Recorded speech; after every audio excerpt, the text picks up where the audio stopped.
नमस्कार, आप देख रहे हैं हमारा खास कार्यक्रम करियर कोच। और आज इस कार्यक्रम में हमारे साथ जो मेहमान जुड़ चुके हैं वो बेहद अनुभवी हैं, बहुत विद्वान हैं। पत्रकारिता जगत में 1.5 दशक से ज़्यादा का उनका अनुभव है और डॉक्टरेट भी वो कर रहे हैं। और इसके अलावा कई जो है मीडिया के ऐसे कॉलेज हैं, इंस्टीट्यूट्स हैं जहां पर वो विजिटिंग फैकल्टी के तौर पे भी काम कर रहे हैं। तो स्वागत है वरिष्ठ एंकर ओम प्रकाश दास जी आपका हमारे इस खास कार्यक्रम करियर कोच में। बहुत बहुत धन्यवाद अरुणेश जी आपका।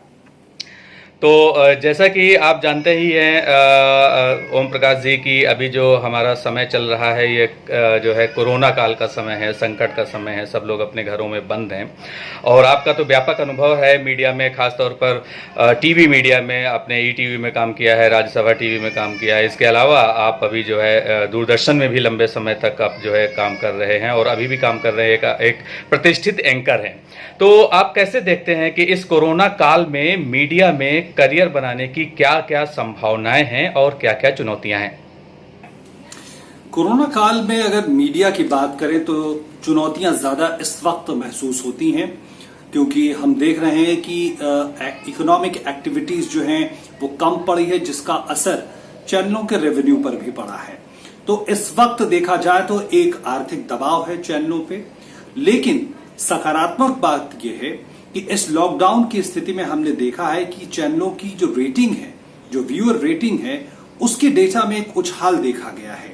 क्योंकि अब रेडियो का भी जो ऑडियंस है वो भी टीवी की तरफ आया है, क्योंकि एफएम रेडियो वो बंद है, क्योंकि वो ज्यादातर जब यातायात चलता है, परिवहन चलता है, उस वक्त उसका इस्तेमाल होता है।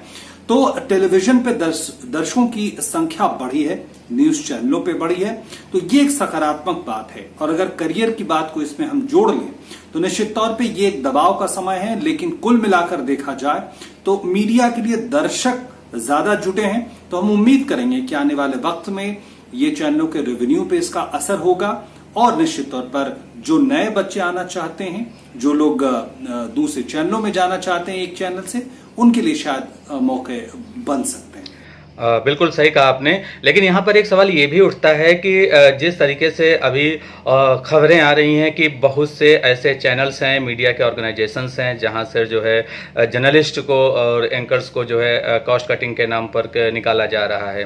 तो जब ऐसे में जॉब की संभावनाएं अगर बनती ही हैं, लेकिन अगर वहाँ पर जो है जॉब की सेफ्टी नहीं है, सिक्योरिटी नहीं है और लोगों को निकाला जा रहा है, तो ऐसे में जो हमारे नए युवा छात्र हैं जो मीडिया में अपना एडमिशन लेना चाहते हैं, अपना करियर बनाना चाहते हैं, तो उन पर कहीं ना कहीं नकारात्मक प्रभाव पड़ता है। तो ऐसे में आप इन स्टूडेंट्स से क्या कहना चाहेंगे कि इस तरीके से अगर मीडिया में जॉब जा रही है तो इसके बाद भी वो सकारात्मक बने रहें, वो पॉजिटिव बने रहें कि क्योंकि नया मीडिया आ गया है, डिजिटल मीडिया आ गया है, तो जॉब का बहुत स्कोप है।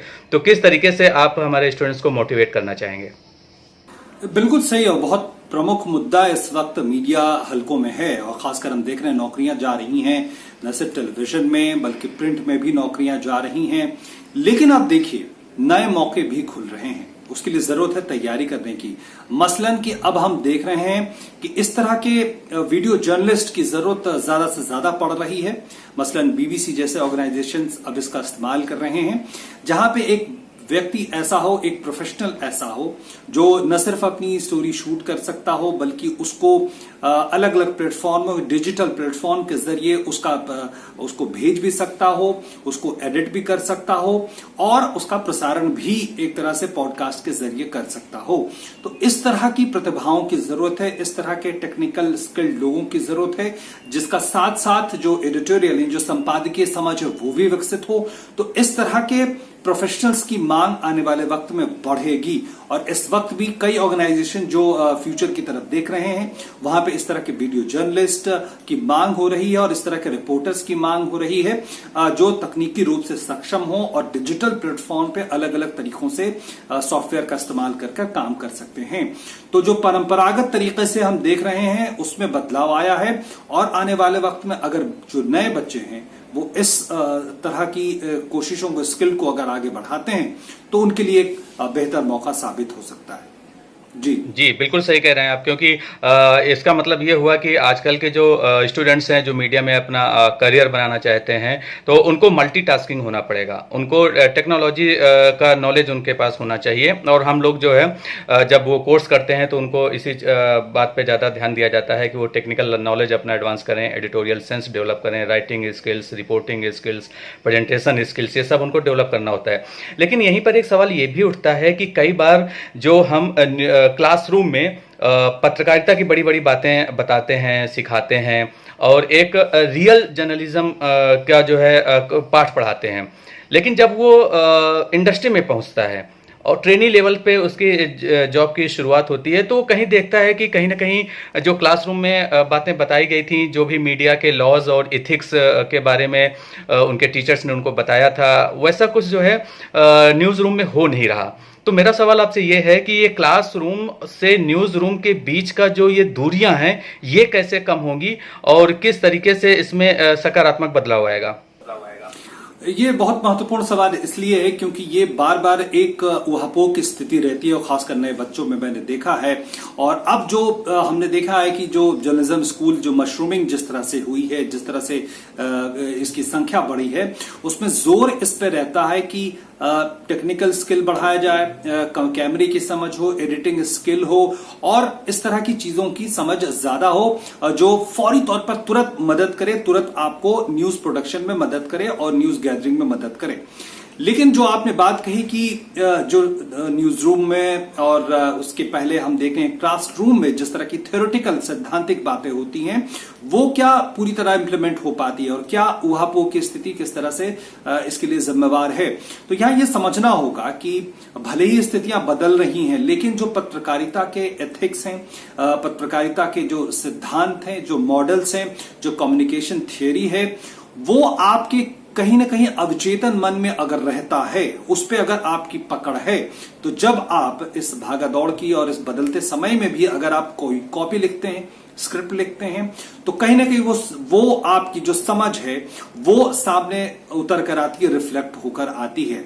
अब आप यही समझ लें, जो नए स्टूडेंट हैं, जो नए बच्चे आना चाहते हैं, कि एक इसी ट्रेनिंग से गुजरकर जो उपलब्ध है इस वक्त, कोई बेहतर जर्नलिस्ट होता है, कोई बेहतर स्क्रिप्ट राइटर, कोई बेहतर रिपोर्टर होता है, और कोई औसत दर्जे का रहता है।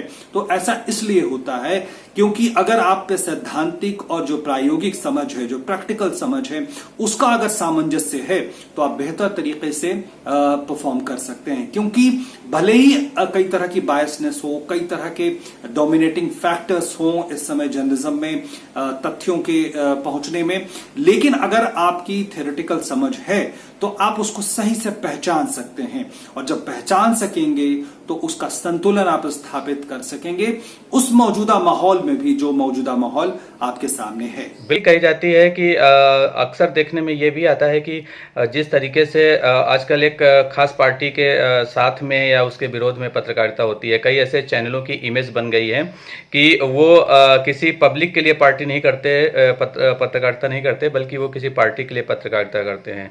या अगर आप शासन के साथ हैं तो आप पत्रकारिता कर रहे हैं, या खिलाफ हैं तो भी आप पत्रकारिता कर रहे हैं। तो अपने आप को जो है पत्रकारिता की जो स्थिति है, वो एक सामान्य से दर्शक के मन में बहुत ही ऊहापोह भरी स्थिति है कि कौन किसके साथ है, कौन किसके खिलाफ है, पता नहीं चल पाता।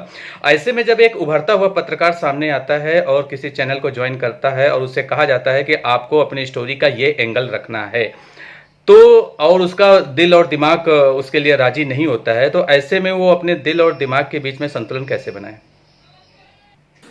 वही बात है, एक बार फिर से वही समस्या है, और इसका समाधान यही है कि आप देखिए, एक पेशेवर होने के नाते अगर आप मुख्य धारा की न्यूज चैनलों में काम करना चाहते हैं, तो उस पॉलिसी, एडिटोरियल पॉलिसी को आपको सामने रखना पड़ेगा, और यह सच है कि उसी के तहत आपको काम करना पड़ेगा।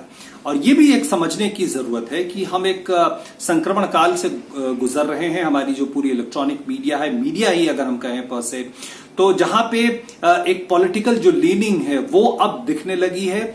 अमेरिका जैसे देशों में हम जानते हैं वहां पे एक तरह से घोषित तौर पे चैनल जो है वो किसी पार्टी का, रिपब्लिकन या डेमोक्रेट्स का सपोर्ट करते हैं और उस तरह की खबरें भी होती हैं, तो वहां पे ज्यादा समस्या नहीं है, ना जनता के सामने ना पत्रकारों के सामने। लेकिन यहां पे हम देखते हैं कि मेरा खुद का एक शोध है कि कैसे न्यूज चैनल जो है किस तरह से पॉलिसी, एडिटोरियल पॉलिसी को तय करते हैं और उसमें भी वेरिएशन होता है। मसलन कि कोई एक चैनल लें जिसपे अगर राइट विंग की पत्रकारिता या शासन के पक्ष में पत्रकारिता करने की बात आती है, वहां भी कुछ हिस्से ऐसे होते हैं जहां पे आलोचनात्मक रुख रहता है और कुछ हिस्से ऐसे होते हैं, मसलन प्राइम टाइम, जहां पे पूरी तरह से एडिटोरियल पॉलिसी को बहुत कॉन्क्रीट तरीके से लागू किया जाता है।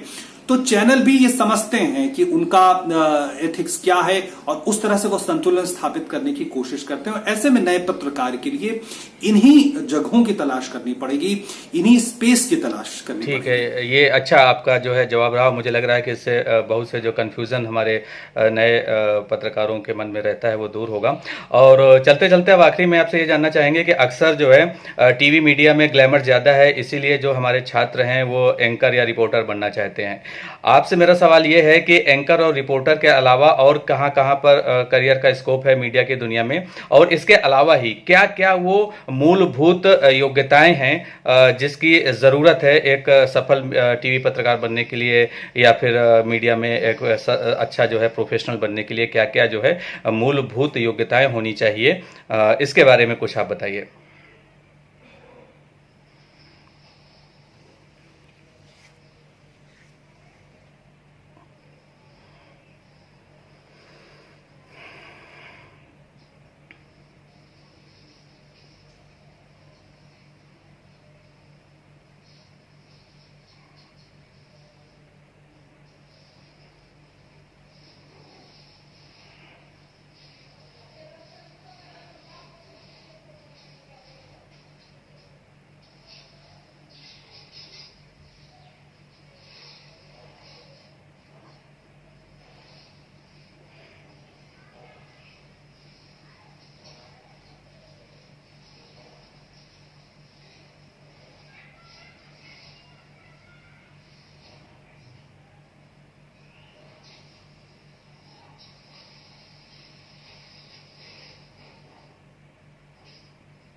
जी, ये बहुत अच्छी सलाह दी आपने कि आपको भेड़ चाल में शामिल नहीं होना है। आपको सिर्फ एंकर और रिपोर्टर बनने के सपने ही नहीं देखने हैं, आपको एक संपूर्ण पत्रकार बनना है और उसके लिए जो भी टेक्निकल नॉलेज चाहिए, आप प्रोड्यूसर बन सकते हैं, आप पीसीआर में भी काम कर सकते हैं, वीडियो एडिटर बन सकते हैं। तो आपने बहुत अच्छी अच्छी जानकारी दी है और हमें उम्मीद है कि हमारे दर्शकों को इसका लाभ ज़रूर मिलेगा। तो हम आपके बहुत बहुत आभारी हैं। आपका बहुत बहुत धन्यवाद हमारे इस कार्यक्रम करियर कोच में आने के लिए। बहुत बहुत धन्यवाद उन्मेश जी, मुझे भी बेहद अच्छा लगा आप सब लोगों से धन्यवाद। बात करके।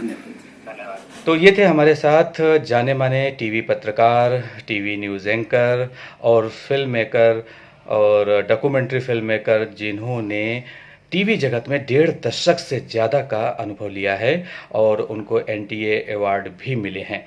तो ये हमारे आज के गेस्ट थे। इन्होंने बताया कि कोरोना काल में मीडिया में क्या क्या चुनौतियां हैं, क्या क्या संभावनाएं हैं, और हमें उम्मीद है कि आपको ये एपिसोड बिल्कुल पसंद आएगा। आप अपने सलाह, सुझाव या शिकायतें, जो भी आपके मन में सवाल हों, या अगले एपिसोड में आप हमारे इस करियर कोच में किस करियर के बारे में जानना चाहते हैं, आप हमें कमेंट कर सकते हैं। तो हमारे इस वीडियो को लाइक करना, कमेंट करना और शेयर करना ना भूलें। साथ में सब्सक्राइब भी करते रहें। बहुत बहुत धन्यवाद। नमस्कार।